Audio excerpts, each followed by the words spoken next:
आर्थिक रूपले संवेदनशील मानिएको 2078 साल गम्भीर अवस्थामा। अधिकांश आर्थिक सूचकहरू नकारात्मक हुँदा महँगी भने दोब्बरले वृद्धि।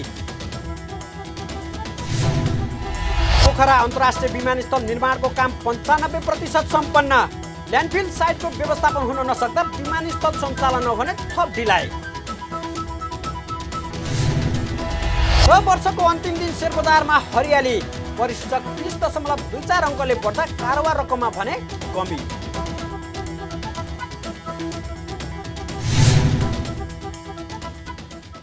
हामी छौं पल पल तपाईसँग,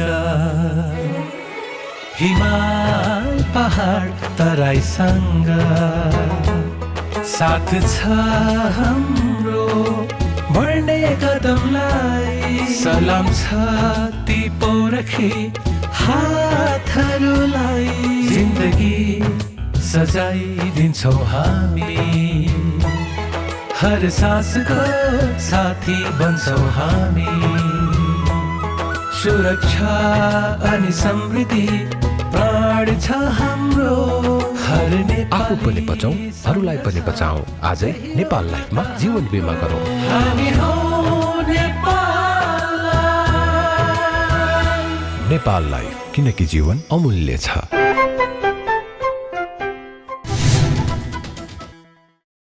नमस्कार, कारोबार समाचारमा स्वागत छ। अब समाचार विस्तारमा। आर्थिक रूपले संवेदनशील मानिएको 2078 साल गम्भीर अवस्थामा पुगेको छ। 2 वर्षदेखि कोरोनाले थिलथिलो बनेको अर्थतन्त्र यस वर्ष बाउन्स ब्याक हुने अपेक्षा गरिएको थियो। तर कोरोना सामान्य हुँदै गए पनि अर्थतन्त्र भने थप जटिल मोडमा प्रवेश गरेको छ। कोरोना महामारीले अघिल्ला 2 वर्षमा नेपालको अर्थतन्त्रलाई घुँडा टेकाएको थियो। देशमा लकडाउनको अवस्था सृजना हुँदा फुटपाथमा राखिएका पसलदेखि ठूला उद्योग धन्दासम्म बन्दको अवस्थामा पुगेका थिए। सेवा क्षेत्र, त्यसमा पनि होटल तथा पर्यटनलाई कोरोनाको ठूलो असर परेको थियो। मानिसहरूले रोजगारी गुमाएका थिए भने गरिबीको रेखामुनि पर्नेहरूको संख्या समेत वृद्धि भएको थियो। त्यसैले आर्थिक वर्ष 2076-77 को आर्थिक वृद्धि दर 2.12% नकारात्मक रहन गयो भने गत आर्थिक वर्षमा पनि मात्र 2.3% को आर्थिक वृद्धि देखियो। 2078 सालको सुरुवात भएसँगै अवस्था केही सामान्य बनेको थियो। तर अर्थतन्त्रमा देखिएको अनेकौं उतार चढावले वर्षको अन्त्यसम्म आउँदै गर्दा अघिल्लो वर्षको तुलनामा अधिकांश आर्थिक सूचकहरू नकारात्मक देखिएका छन्। अत्याधिक मात्रामा आयात बढ्दा त्यसले अर्थव्यवस्थालाई नै खलबलाएको छ। सरकारको पछिल्लो तथ्याङ्क अनुसार चैत 25 गतेसम्म 14 खर्ब 50 अर्ब रुपैयाँ बराबरको वस्तु आयात भएको छ भने 1 खर्ब 59 अर्ब रुपैयाँ बराबरको निर्यात भएको छ, जुन गत वर्षको सोही अवधिको तुलनामा क्रमशः 33.9% र 72.8ले वृद्धि भएको हो। फलस्वरूप व्यापार घाटा 12 खर्ब 90 अर्ब रुपैयाँ पुगेको छ। अत्याधिक मात्रामा व्यापार घाटा बढ्दा त्यसको असर विदेशी विनिमय सञ्चितमा देखिएको छ। 2078 असार मसान्तसम्म 13 खर्ब 79 अर्ब रहेको विदेशी विनिमय सञ्चित 16.2%ले कम भई 2078 फागुन मसान्तमा 11 खर्ब 71 अर्ब कायम हुने देखिएको छ। उक्त सञ्चितले करिब 6 महिना 7 दिनको वस्तु तथा सेवाको आयात धान्न पर्याप्त रहने देखिन्छ। अघिल्लो वर्षको सोही समयमा 11 महिना 3 दिनको वस्तु तथा सेवाको आयात धान्ने विदेशी मुद्रा सञ्चित बाँकी रहेको थियो। आयात बढ्दा चालु खाता एवं शोधनान्तर स्थितिमा समेत चाप परेको छ। राष्ट्र बैंकका अनुसार फागुन मसान्तसम्ममा चालु खाता 4 खर्ब 62 अर्बले घाटामा रहेको छ, जुन गत वर्षको सोही अवधिमा 1 खर्ब 51 अर्ब रुपैयाँले मात्र घाटामा रहेको थियो। बाहिर क्षेत्रको प्रभाव नेपालमा पर्दा मूल्य वृद्धि समेत अत्याधिक मात्रामा बढेको छ। गत वर्ष फागुनमा 3.0303% रहेको मुद्रास्फीति यस वर्ष 7.1414%मा पुगेको छ। पछिल्लो समय विप्रेषण आयमा भने केही सुधार आएको छ। फागुनसम्ममा विप्रेषण आप्रवाह 1.7%ले कमी आई 6 खर्ब 31 अर्ब 19 कायम भएको छ। अघिल्लो वर्षको सोही अवधिमा भने 8.7%ले वृद्धि भएको थियो। नयाँ वर्षको दिन वैशाख 1 गते ध्यान, नृत्य र सङ्गीतको महोत्सव सेलिब्रेसन आयोजना हुने भएको छ। ओशो तपोवन सङ्घको सहकार्यमा ओम नेपाल मिडिया प्रालीले नेपाली नयाँ वर्षको दिन काठमाडौँको टुँडिखेलमा सेलिब्रेसन महोत्सव आयोजना गर्ने भएको हो। महोत्सवको उद्घाटन उपराष्ट्रपति नन्दबहादुर पुनबाट हुनेछ। सेलिब्रेसन अपराह्न 4 बजेदेखि सुरु हुने र उक्त उत्सवका लागि दिउँसो 2:30 बजेदेखि नै टुँडिखेलको गेट खुल्ला गरिने आयोजकले जानकारी दिएको छ। पछिल्लो समय कोरोना महामारीले मानिसको मानसिक सन्तुलनलाई समेत गिजोलेको अवस्था छ, जसका कारण मानसिक समस्याहरू बढ्दै गइरहेका छन्। यस सेलिब्रेसन कार्यक्रमले व्यक्तिलाई ध्यान, नृत्य, सङ्गीत तथा शान्ति सहितको महोत्सवमा सहभागी भएर तनाव व्यवस्थापन गर्ने मार्गतर्फ अग्रसर हुन प्रोत्साहित बनाउने विश्वास आयोजकको छ। महोत्सवमा हास्य कलाकार मनोज गजुरेलका अतिरिक्त उत्सवमा भारतको प्रतिष्ठित पद्मश्री पुरस्कारबाट सम्मानित भारतीय सुप्रसिद्ध निर्गुण भक्ति सङ्गीतका महारथी गायक प्रहलाद सिंह टिपानियाको विशेष प्रस्तुति रहने छ।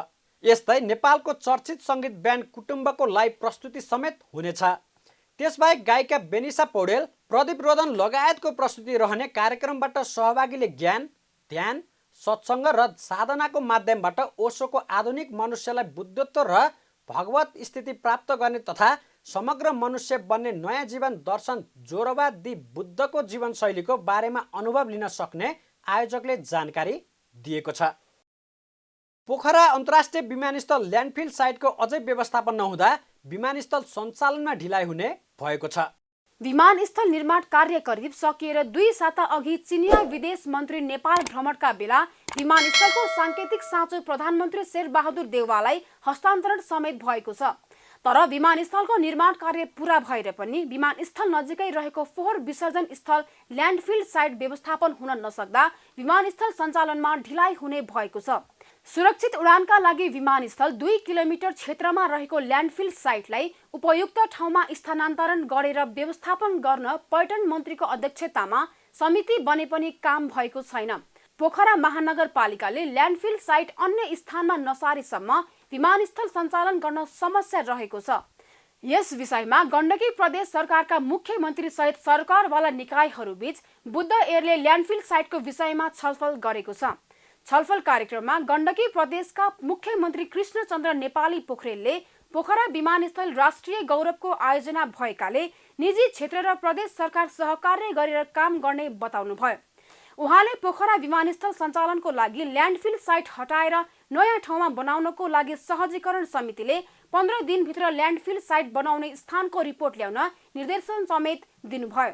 पर्यटन मन्त्रीको अध्यक्षतामा एउटा कमिटी, सहजीकरण कमिटी के भनेर नाम दिएको छ हैन, यो विमान सञ्चालन गर्नलाई सहजीकरण गर्ने दिएको। यहाँ कुरो के आयो, जग्गाको आइडेन्टिफाई महानगरपालिकाले गरिसकेको अवस्था हो। अब त्यो जग्गा टेक्निकली फिट छ कि छैन अथवा अरू के छ, त्यहाँको जनताहरूसँग के गर्नुपर्ने, कस्तो प्रवृत्तिहरू के छ आदि इत्यादि कुरा आइसकेपछि बल्ल क्षतिपूर्तिका कुरा, हर्षण गर्ने कुरा, पूर्वाधार बनाउने कुरा त्यसपछिको कुरो हुन्छ। तर पहिलो स्टेज चाहिँ फेरि तपाईँको अध्यक्षताको कमिटीमा त्यहाँ टेक्निकल छैन भने जस्तो भूगर्भदेखि लिएर के भन्नुभएको छ, सोसियोलोजिस्ट चाहियो, इन्भाइरोमेन्टलिस्ट चाहियो होला, त्यसलाई पनि हामी गरिदिएर एउटा रिपोर्ट 15 दिनभित्रमा चाहिँ लिएपछि अर्को बैठक भनेर हाल्यो।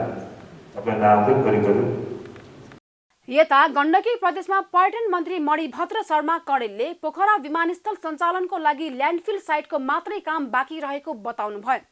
ल्यान्डफिल साइट बनाउने काम समितिले ल्यान्डफिल साइटको जग्गाको अध्ययन भइरहेको मन्त्री कडेलले बताउनुभयो।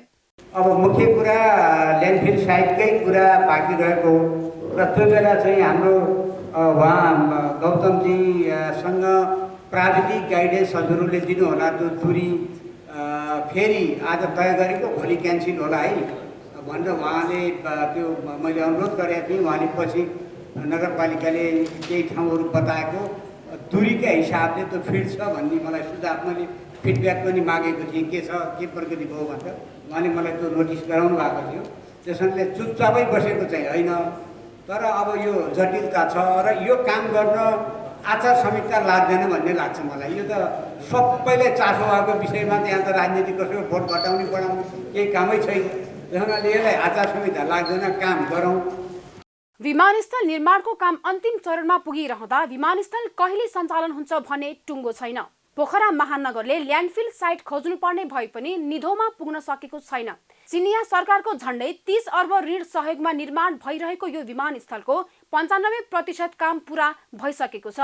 विमानस्थलको 95% काम सकिँदा ल्यान्डफिल साइट निर्माण र रिठेपानी डाँडा कटानमा ढिलाइ भइरहेको छ। सुनसरीको गढी गाउँपालिकामा नेपालकै पहिलो तथा ठूलो अन्न भण्डारण गृह सञ्चालनमा आएको छ। नेपाल वेयर हाउसिङ कम्पनी लिमिटेडले सुनसरीको औराबनीबाट भण्डारण गृह सञ्चालन गरी व्यावसायिक कारोबार थालनी गरेको छ। उक्त अन्न भण्डारण गृहको क्षमता 15,000 मेट्रिक टन रहेको छ। मकै, गहुँ र भटमास भण्डारण गर्न मिल्ने गरी जडान गरिएको प्लान्ट स्वचालित र साइलो प्रविधिमा आधारित रहेको छ। भण्डारण गृहको सञ्चालनले किसानलाई आफ्नो उत्पादनको उचित मूल्य प्राप्तिमा सहयोग पुग्ने बताइएको छ। अन्य भण्डारणको आधारमा किसानका लागि बैंक मार्फत धितो समेत उपलब्ध गराइने कम्पनीका प्रशासक श्रवण कुमार यादवले बताउनुभयो। किसानको हकमा चाहिँ कस्तो छ भने किसानको गहुँ निस्किरहेछ अथवा मकै निस्किरहेछ, उनीहरूले अब गहुँ र मकै स्टक नगर्ने ठाउँ भएर बाध्य भएर चाहिँ सस्तोमा व्यापारीहरूलाई बेच्नुपर्ने उहाँसँग बाध्यता छ।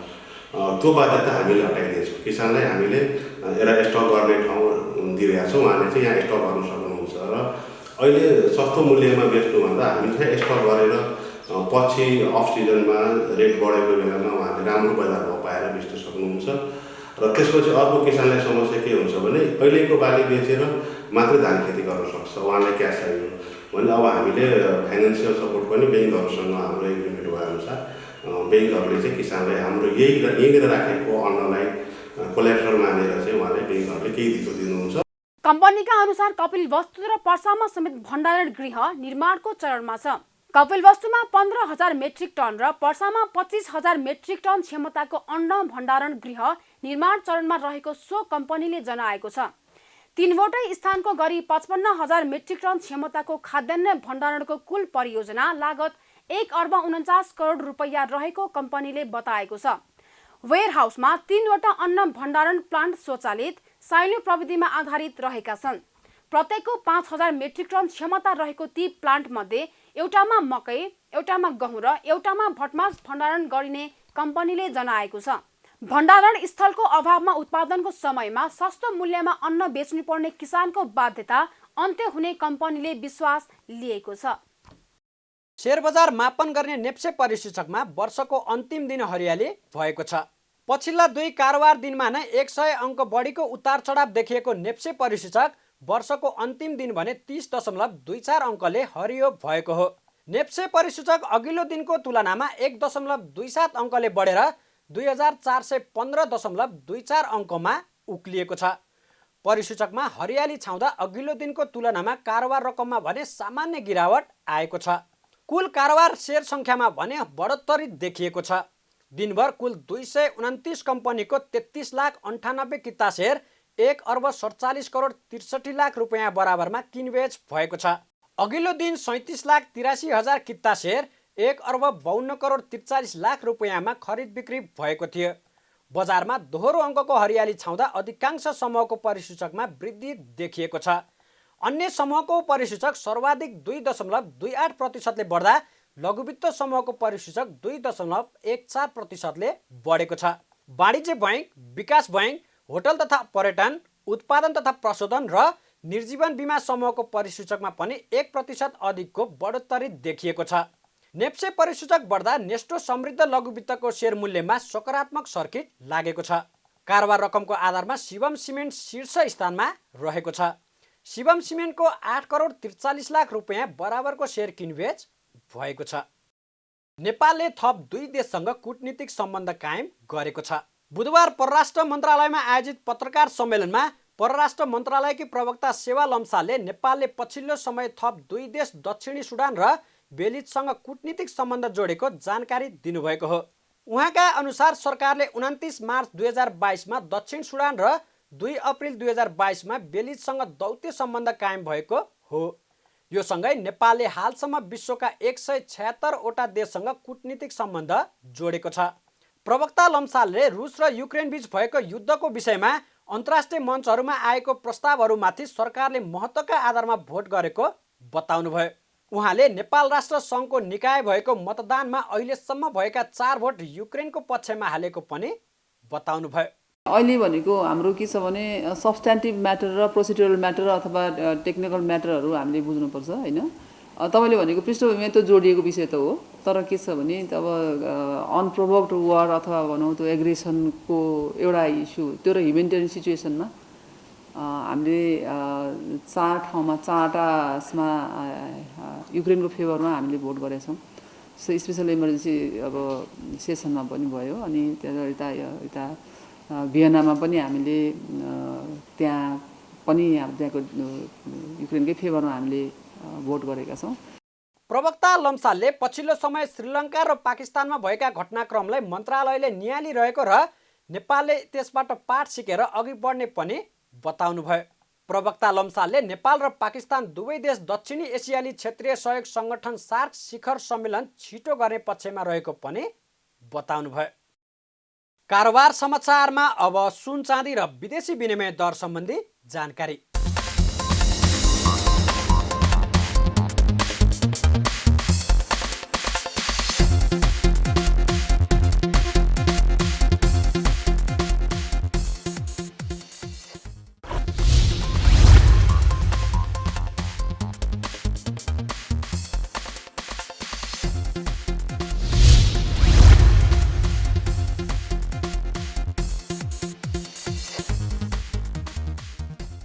बिदा हुनुअघि अहिलेसम्मका प्रमुख समाचार फेरि एकपटक। आर्थिक रूपले संवेदनशील मानिएको 2078 साल गम्भीर अवस्थामा। अधिकांश आर्थिक सूचकहरू नकारात्मक हुँदा महँगी भने दोब्बरले वृद्धि। पोखरा अन्तर्राष्ट्रिय विमानस्थल निर्माणको काम 95% सम्पन्न। ल्यान्डफिल साइटको व्यवस्थापन हुन नसक्दा विमानस्थल सञ्चालन नहुने थप ढिलाइ। वर्षको अन्तिम दिन शेयर बजारमा हरियाली। परिसूचक 30.24 अङ्कले बढ्दा कारोबार रकममा भने कमी।